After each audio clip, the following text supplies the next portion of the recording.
শিক্ষক তার ছাত্রকে বলছে, বলো তো কেলটু, সূর্য পশ্চিম দিকে ওঠে না কেন, সর্বদা পূব দিকে কেন ওঠে?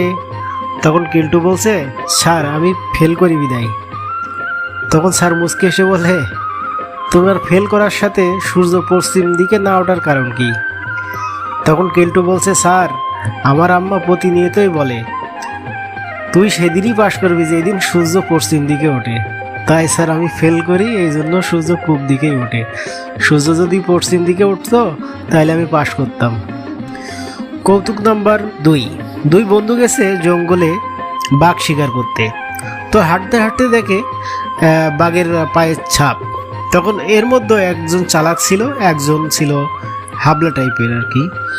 তো চালাক বন্ধু বলছে, এই বন্ধু, তুই বাঘের পা দেখতে দেখতে সামনের দিকে যা, দেখ বাঘটা কই গেল, আর আমি পিছন দিকে যাই, দেখি বাঘটা কোন দিক থেকে আসছিল। সকল বন্ধুদের কাছে অনুরোধ রইল, ভিডিওটি ভালো লাগলে, কৌতুকটি ভালো লাগলে সবাই লাইক, শেয়ার, সাবস্ক্রাইব করবেন। সবাইকে অসংখ্য ধন্যবাদ ভিডিওটি দেখার জন্য।